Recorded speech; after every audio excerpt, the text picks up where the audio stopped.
নমস্কার, আমার ঘর সংসারে আপনাদের স্বাগত। আজ ওয়েদারটা কত সুন্দর, আর এই ওয়েদারে যদি এক কাপ গরম গরম চা হয়ে যায় তাহলে তো জমেই যায়। আজ আমি বানাবো ছানার কোপ্তাকারি, যেটা পটল দিয়ে। এটা ছোটোবেলায় আমি আমার মায়ের কাছে খেয়েছিলাম, আর ছোটো থেকে আমার খুব পছন্দ। এমন কেউ নেই যে ছোটোবেলায় এই কোপ্তাকারিটি খায়নি। তো আজকে চলুন সেই কোপ্তাকারির খুব সহজ একটা রেসিপি দেখাবো।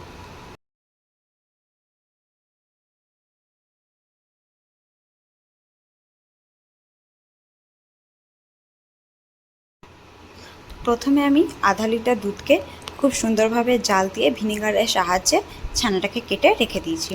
এরপর এটাকে আমি জল ছড়াতে দেবো। আপনারা চাইলে দুধের কোয়ান্টিটি বাড়াতেই পারেন, বাট আমার কাছে আধা লিটারই দুধ ছিল, তাই আমি সেটাকে খুব ভালো করে জাল দিয়ে ছানাটাকে কেটে সেটাকে আমি শক্ত করে রেখে দিয়েছি, মানে জল ঝরিয়ে রাখা যেটাকে বলে। দেখুন কত সুন্দর জল ছড়িয়ে রেখে দিয়েছি।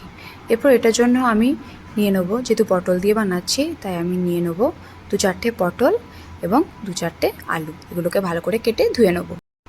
এখানে আমি আলু এবং পটলগুলো কেটে নিয়েছি। আলুগুলো আমি ডুমো ডুমো করে কেটেছি, আর আমি পটলগুলো যেহেতু ছোট ছোট, এগুলো অ্যাকচুয়ালি দেশি পটল, তো একটা পটলের আমি 2 ভাগ করে নিয়েছি।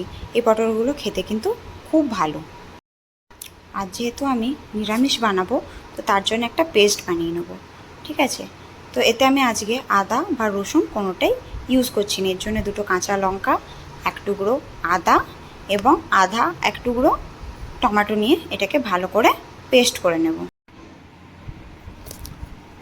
আমার মশলা এখানে বাটা হয়ে গেছে। যেহেতু অল্প মশলা, তাই আমি এটাকে একদম মিহি বাটিনি, এমনভাবে বেটেছি যাতে মুখে পড়ে।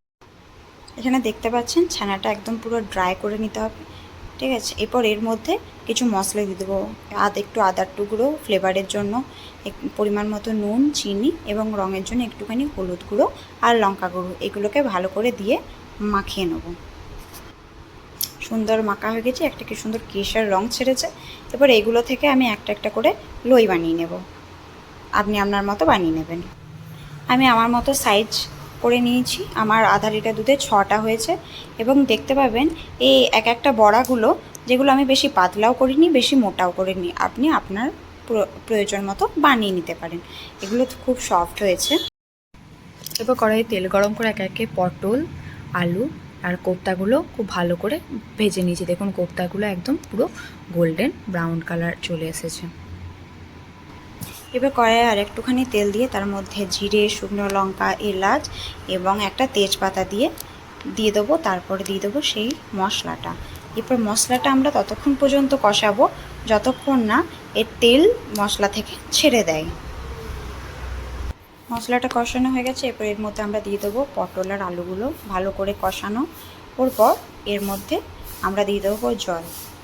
এরপর জল দিয়ে দেওয়ার পর আস্তে আস্তে আমরা একটা একটা করে ওই পনিরের কোপ্তাগুলো দিয়ে দেবো, এবং তার সঙ্গে সঙ্গেই দিয়ে দেবো গরম মশলা। গরম মশলাটা আমার ঘরে বানানো, এর যদি রেসিপি লাগে আপনারা বলবেন।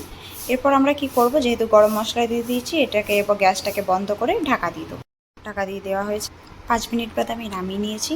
দেখুন কত সুন্দর কালার হয়েছে, আর কোপ্তাগুলো একদম পুরো সফট এবং স্পঞ্জি হয়েছে, আর খেতে তো অসাধারণ হয়েছে। আপনারা একবার বানাবেন, বানিয়ে আমাকে জানাবেন কেমন হয়েছে। আর কোনো ভুল হয়ে থাকলে দয়া করে আমাকে কমেন্টের মাধ্যমে জানাবেন। আমি এতে গার্নিশিংয়ে কোনো রকম ধনেপাতা ইউজ করিনি, আমার পার্সোনালি ভালো লাগে না। ধনেপাতা দিলে এর মধ্যে গরম মশলা আর যে পনিরের কোপ্তার একটা সুন্দর টেস্ট, সেটা নষ্ট হয়ে যায় মনে হয়। তো সেই জন্য আমি দিইনি। আপনাদের পছন্দ হলে আপনারা দিতেই পারেন। ভিডিওটা কেমন হয়েছে জানাবেন।